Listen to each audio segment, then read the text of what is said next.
Like Turkey, the Palestinians also decided to pursue a new path, hostile to Israel and certain of little opposition from President Obama.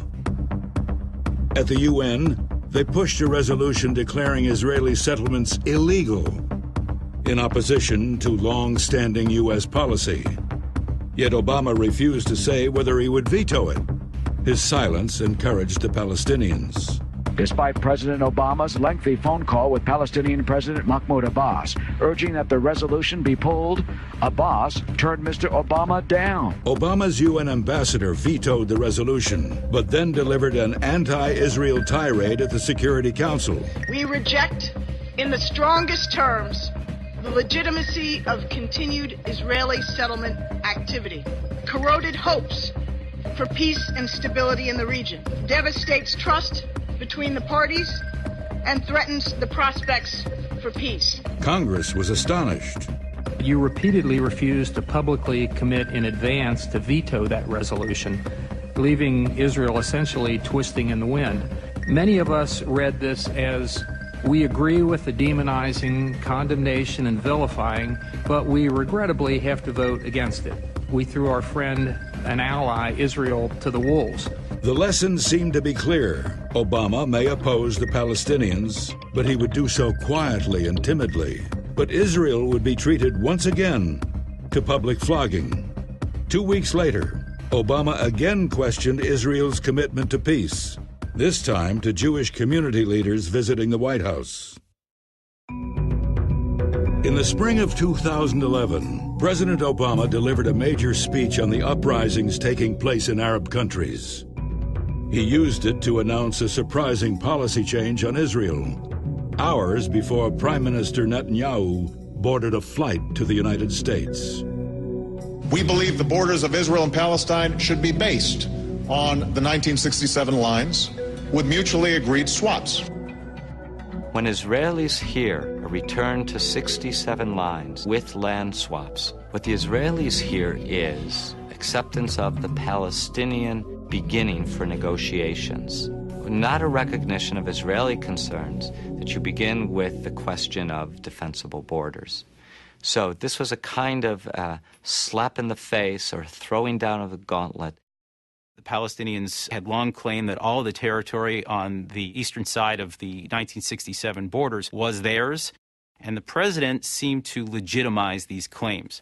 Now, it's important to remember that these lines were never borders. They were never political borders. They were armistice lines after the 1948-1949 war, and that happened to be where the guns fell silent. And what the president was saying is that this was no longer something that needed to be negotiated, that this was being imposed by the president of the United States. Netanyahu's visit to Washington was instantly transformed into a confrontation. I was in Europe yesterday when the speech was made, and the reaction in Europe was finally an American president spanking Israel, finally an American president saying Israel is the problem, is the obstacle to peace.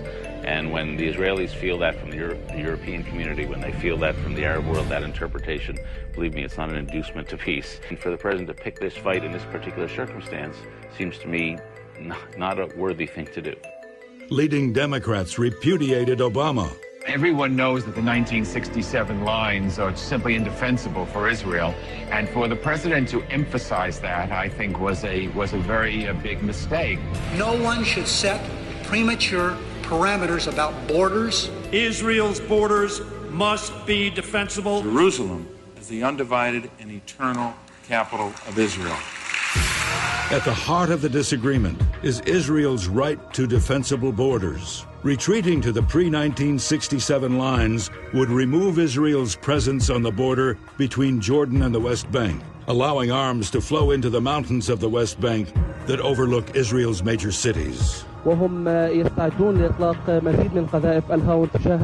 This is not a strategic depth. This is actually a unstrategic depth, which give a huge temptation to the other side to attack you and cut the country into two pieces. And in that area, between the 67 line and the Mediterranean seashore, there is 80% of the Israeli production. There is 70% of the Israeli population. The 67 line it's a big temptation to attack you.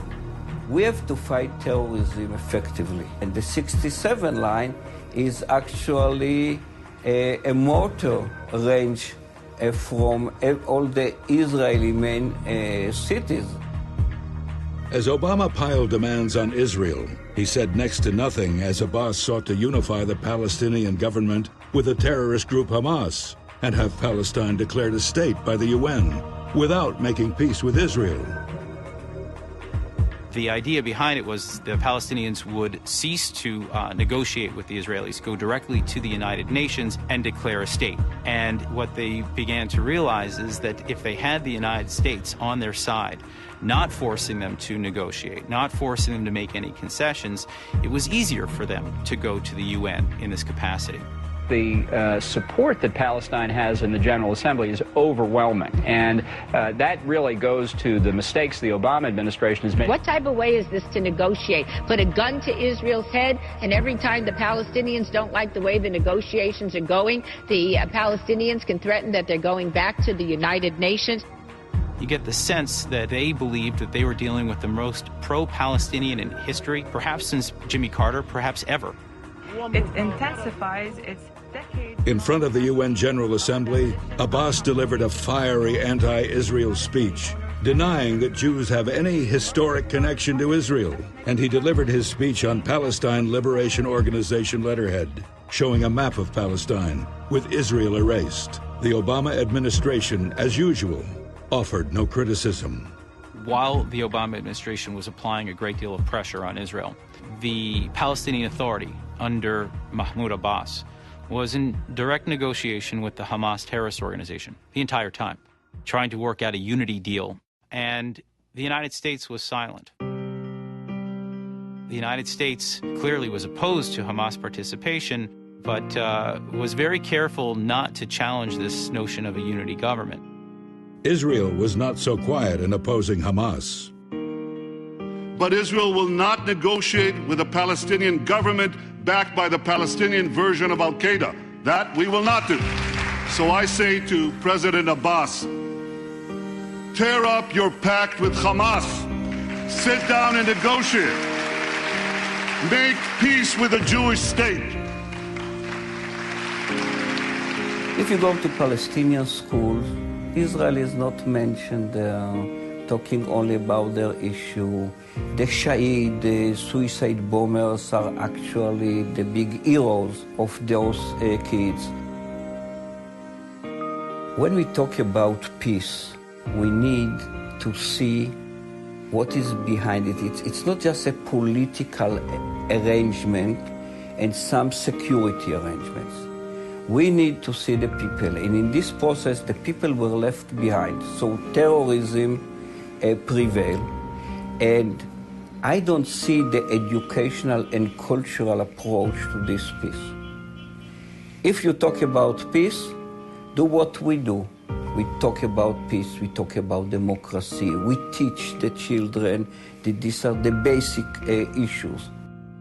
It's a cultural, educational process, and we are very far from it.